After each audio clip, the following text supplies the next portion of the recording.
I guess it's out there, it's the DraftKings, et cetera. I want to approach it with the whole, this is, you have a salary cap, this is your fantasy team. Most of the kids that I've spoken to, because that was a concern, and that was an obvious concern that was going to be of mine, they do it more as, they were more excited as, will teachers have their own teams that we would be able to compete against?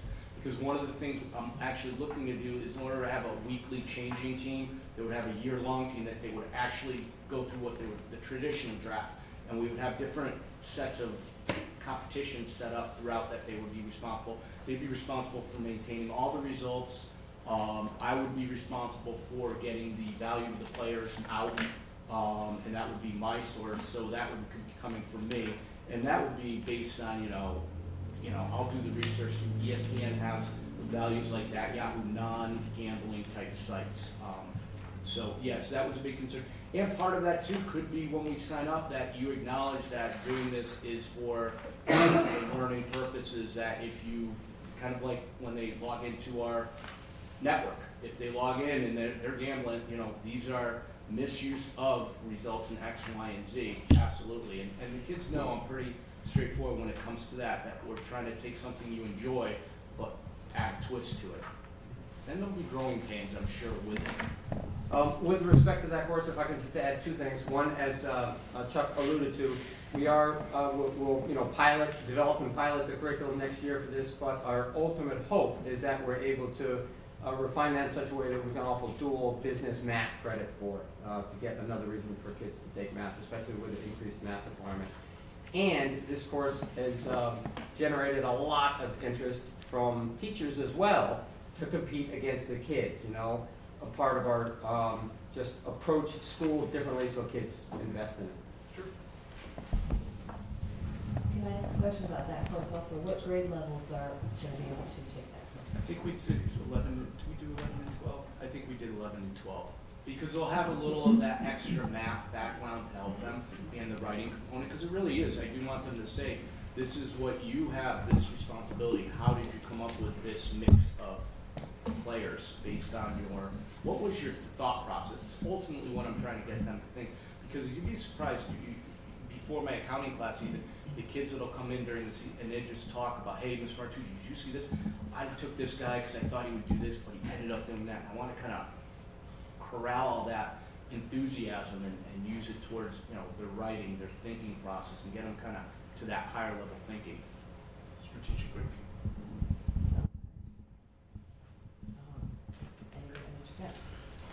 Mr. Rocket, this and other courses are labeled as new proposals, and I'm not certain whether or not any courses or parts of courses are going to be removed as a result of adding these.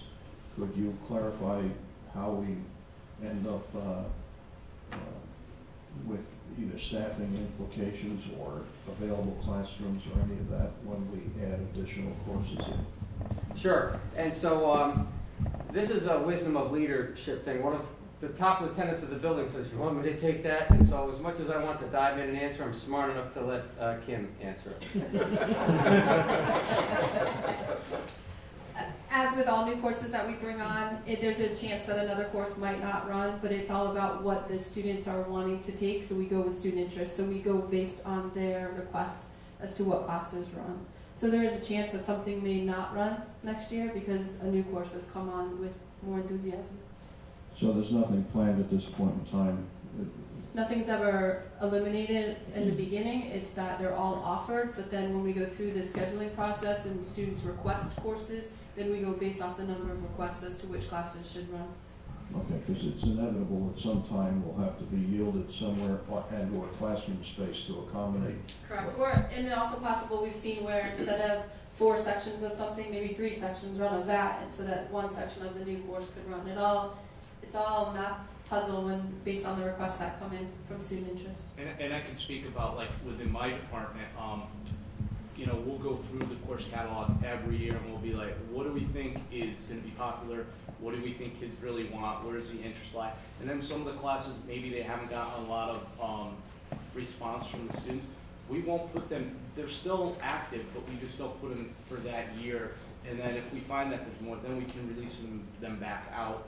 I know in our case, if maybe a college finance class doesn't run because there's only 3 or 4 kids that take it, it's a university curriculum class that I wrote, then those kids have the opportunity through my department. We offer independent studies for some classes that teachers are willing to take on with a student if there's an interest, but there's just not enough people to run a section in a class. We look at an independent study route, like I said, or we will also just, you know, it's not an active class for maybe a year or two. Doesn't mean it won't be active in the future. We just don't put it in the course of studies.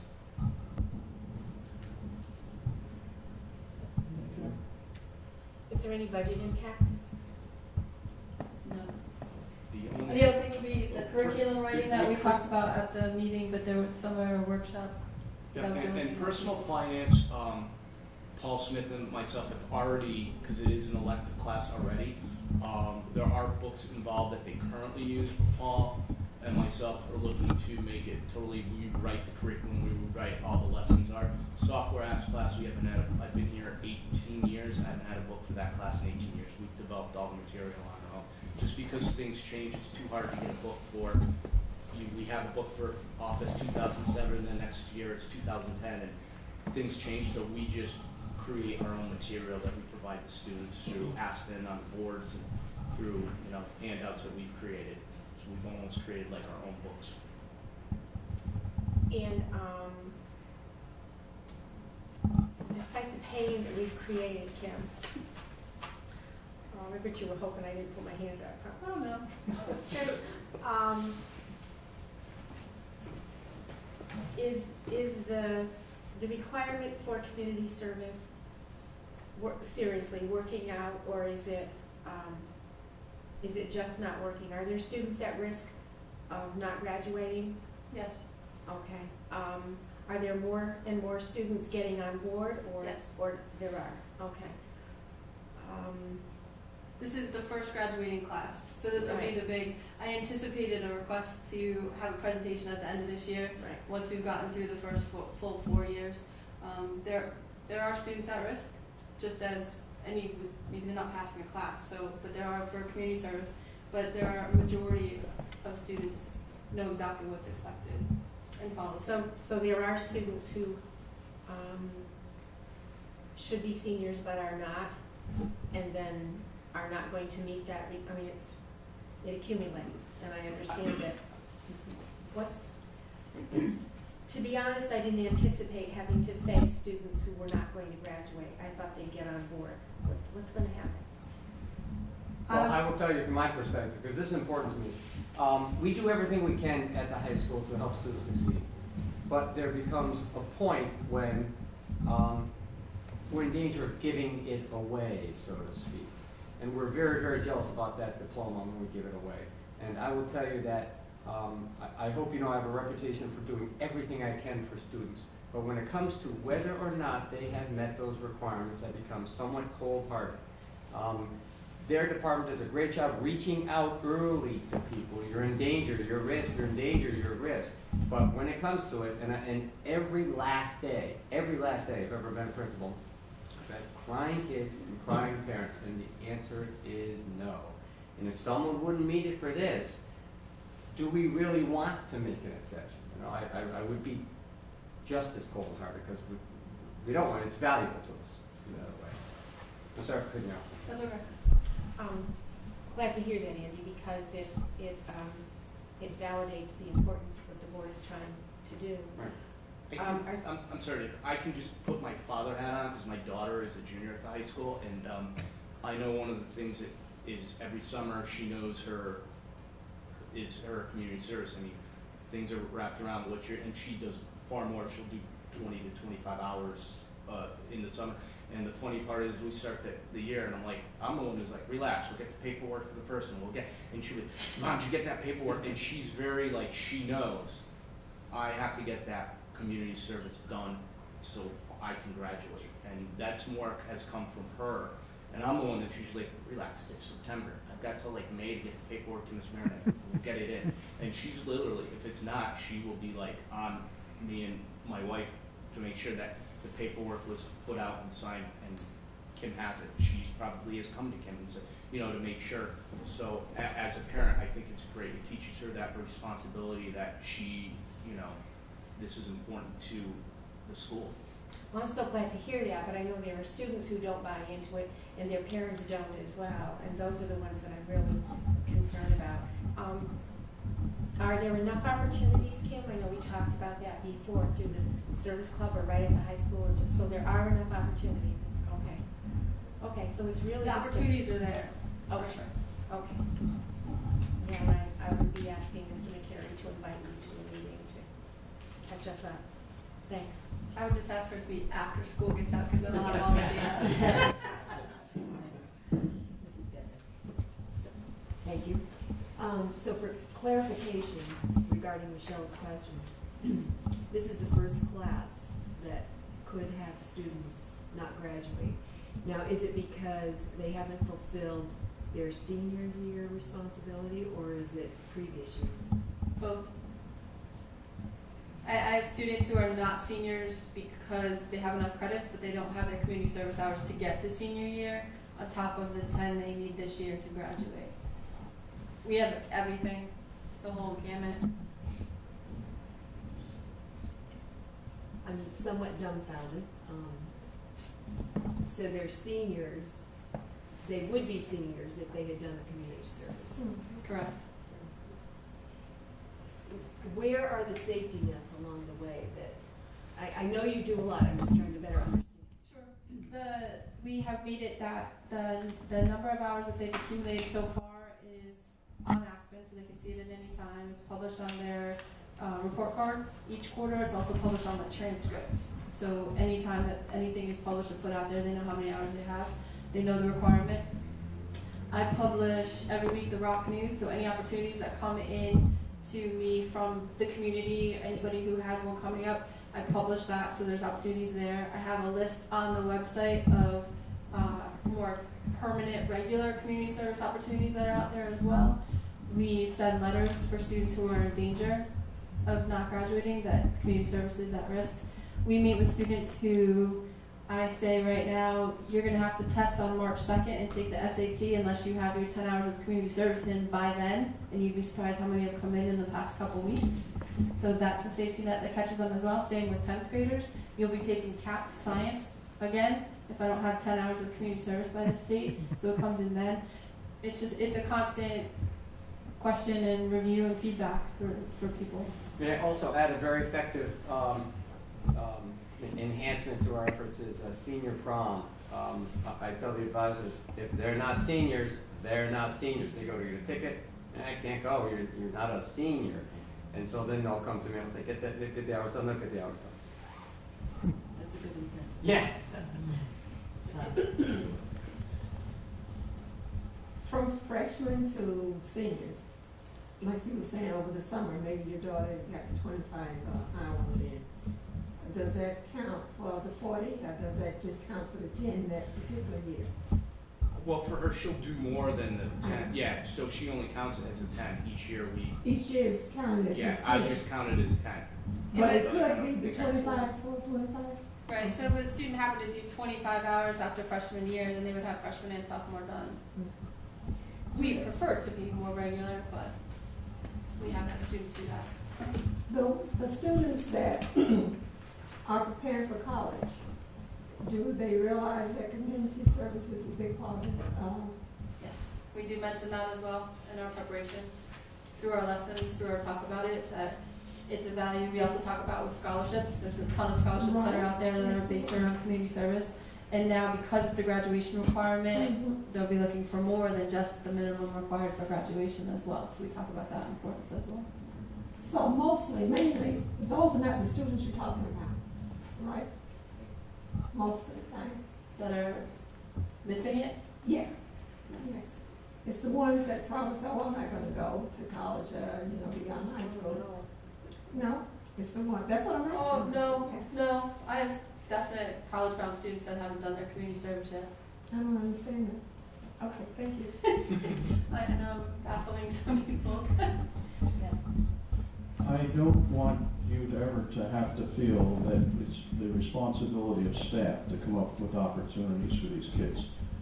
When we created this way back, not so long ago really, part of the expectation was that the learning process included the children finding their own opportunities to meet this rather low requirement for hours. 10 hours per year is not a lot of hours. But Mr. Rocket referred to when there's tears being shed, and don't acquiesce to a complaint that you didn't provide them those opportunities. That was never part of the deal. Okay, just be clear about that when that unfortunate occasion comes up. There are plenty of opportunities in this town and elsewhere. It's not limited to Vernon. There's a fellow named Kaplan down the street every Wednesday. They can knock off 4, 5, 6 hours any Wednesday night anybody wants to, every week. I'm sure you'd be happy to have some kids that would like to join them, and many other places around here. And it's really, it's not optional. I did find, I'd like to point out in your list of courses, in this packet at least that we have here, it shows all of the various English 4.0 and so on, math. It should have the language in here that says, I don't know whether you have this or not. Excuse me?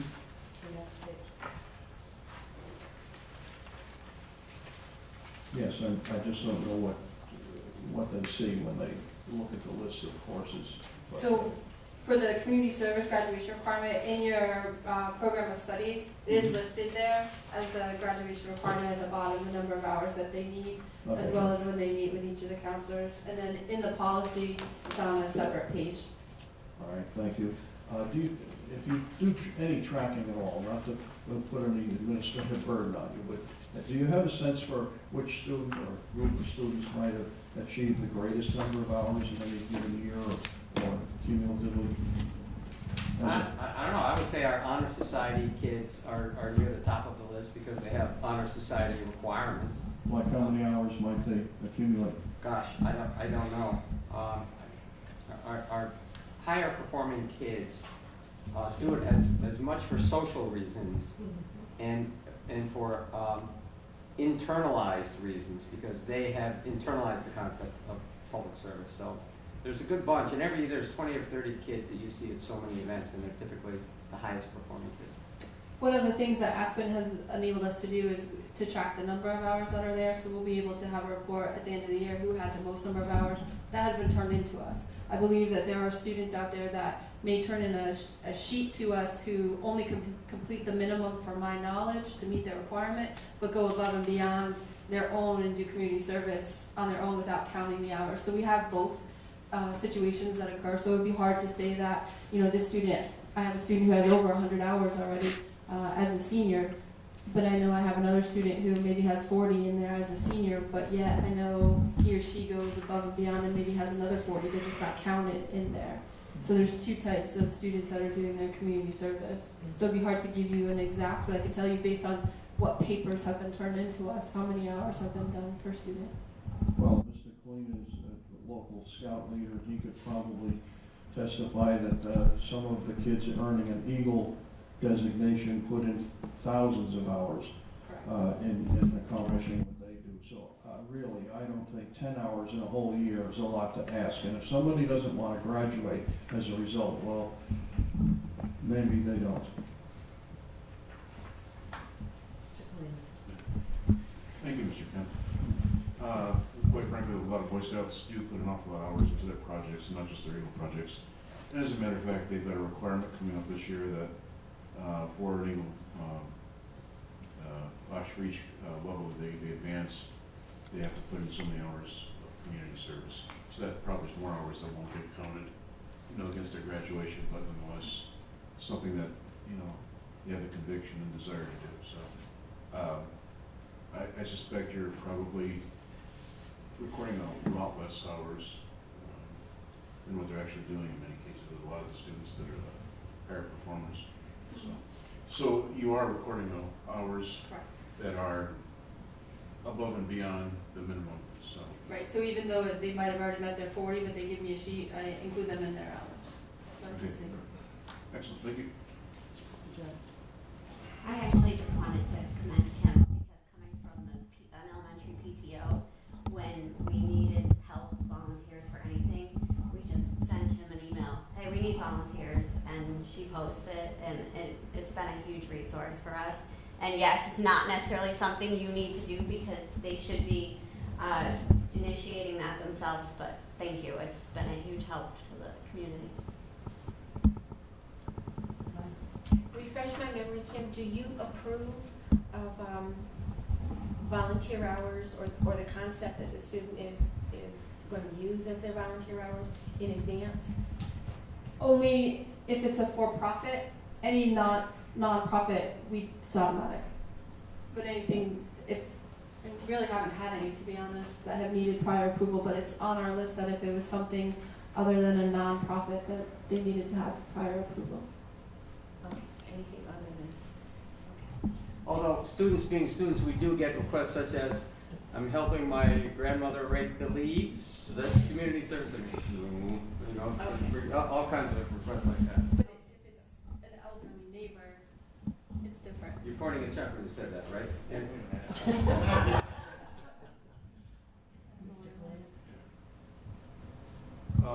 I think I have my questions, so thank you. I noticed on here it says no action required, but I believe action is required. So, I think. What's that? I know, I'm saying on this yellow sheet it says no action required, but it really is. Please. How about we look for a motion to approve the name changes first, as a group, and then go for the new person. Okay? I approve the name changes as listed on the yellow sheet. Appreciate a second. Second. Any questions or comments on the name changes first? All those in favor? That's unanimous. Okay, now for the new courses. I move approval of the new courses dependent upon final budget approval as listed in the report. I don't see a date, but submitted to us on February 22nd. Appreciate a second. I just have a clarification, why did you add the budget, because there is no budget impact? I did hear that, but presuming that inevitably there is some budget impact, I included the words in there for that reason. Am I allowed to ask a question? It covers us in case there turns out to be budget impact, okay? I think that they're gonna wanna get the number of students first now, to find out how many sections they need. So by using the motion, by waiting for a budget impact, we could not know what the budget is for months. And that would deter the students from taking the classes. Maybe I didn't say it properly. Pending final budget approval is really what my intention was. I got it. That's the same thing, that we don't have the budget approved until May. Well, you can't add a course if in the final analysis the board decides not to offer a course because we don't have the money to pay for it. We've always done that. I mean, we don't add something without being able to support it in a budget. And until we do know, yeah, anything that we want to add is, if you approve this as is, that means it's going to happen no matter what. It also means, being a zero-sum game, something else that might necessarily have to go. Now, that isn't maybe what you want to do ultimately. So all courses are subject to final budget results, let's say. I understand your point, Mr. Kemp. I think the issue is in the end, whatever the budget is, it's gonna have an implication, but I think we need to allow these courses to go forward, because if there is something catastrophic and we have to cut 50 teachers, well, yeah, of course, it's a budget impact and it'll affect all the courses. But I think we should let the students' needs drive the schedule, and they'll decide which courses we should offer or not offer. I think you are gonna see other courses, as Mrs. Marion said, not being offered. You may go from 4 sections to 3 or 3 to 2, etc. But I think you need to let the student needs drive what we want to offer. Well, I think the precise words I should have said, if I didn't, were pending final budget approval. If the group doesn't want to pass my motion, as I read it, or said it, it's up to you. Maybe we should talk further. My understanding was nothing is final until the budget is final. That's all. This is Yeah, I don't object to David's motion because I agree with him that in history we've always attached that caveat. But I'm wondering if we pass this budget, the motion the way it's stated, does it tie their hands somehow? Why wouldn't they continue to move forward? From my perspective, Right. I'd like to see them go forward and get the student interest so we can see the schedules. Of course, everything is dependent on the budget. You know, we don't know what's gonna happen or where it's gonna be, but I think in order to meet the needs of all of our students, we need to move forward and get them, the way I interpret it, I would go forward and get student scheduling done first, and then figure out where we are. But does Mr. Kemp's motion prevent that from happening? I just wanna make it clear what I'm gonna do based on the motion, and if everybody's okay with it.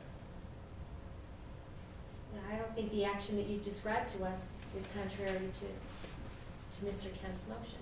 I mean, I just wanna be clear with everybody, because I wanna see them move forward. Right. I wanna see the students move forward, take the classes. You know, we may find out that, with all due respect, nobody takes the class. Well, let's say 3 people sign up for it, well, then we're not gonna offer the class, whether it's budgetary or not. So the student needs are gonna really be what drives it. I just want everybody to be clear the way I'm gonna move forward. But my question is, if we pass the motion the way it's stated, does that intrude on them moving forward with finding out student needs?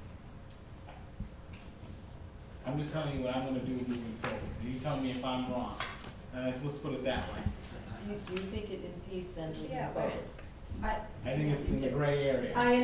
So my interpretation of that motion means that I can't say that those classes are a possibility to be offered next year until the budget is passed. Which means right now when we offer the request and kids are picking their classes, those would not be on our list because in our book they say pending board approval. So that board approval you're saying is not gonna happen until the budget passes, which could be May, and we're gonna be done with scheduling until then. So I think, if I'm understanding correctly, we want the courses to be approved to be on the book so kids can choose them. And as he said, if the courses aren't picked by our students, they're not gonna run regardless of what the budget is. And if they do run, it'll be in concession with other things. So the answer is, the motion, the way it stands, would impede. If I'm interpreting the motion the way it sounded, the way it sounds to me, that's how I would interpret it. So that's why I know that Mr. Carey was saying what he was saying, so that we can move forward. It's on the books that we can offer it. Gotcha. Mrs. Russell? I'm a little bit confused because I thought that when you first started your presentation, that it was more like it was a balancing act. It was not necessarily adding a class, and even if you had to drop some students, it would be an independent study. So what I'm trying to get at is, it's probably not gonna, if it was one class that was added, that might be it, right? And it might not be any. I was on the interpretation that you was gonna be trying to switch back and forth and see how it fit. Yes, the schedule is all driven by the student request. It's all driven by that. So what I'm trying to do is get these classes proposed available to students to pick from. So then that helps drive what classes we actually run, how many sections we actually run. And then if the budget happens, then I have to go back to the drawing board and possibly change things. But it may not necessarily mean that you have to add a course. Correct. Thank you. Lori? Which, and that's what I was saying, isn't our point here to approve a course to go in the book? but say there's still 5 classes offered, it's just determining which 5 classes, so that wouldn't impact the budget. They're not saying that, oh, we have 5 classes and now we're gonna hold 6 because of student need. They're still gonna say, we have this many teachers, we have this many rooms. It's just what content the kids are gonna learn when they're in those places.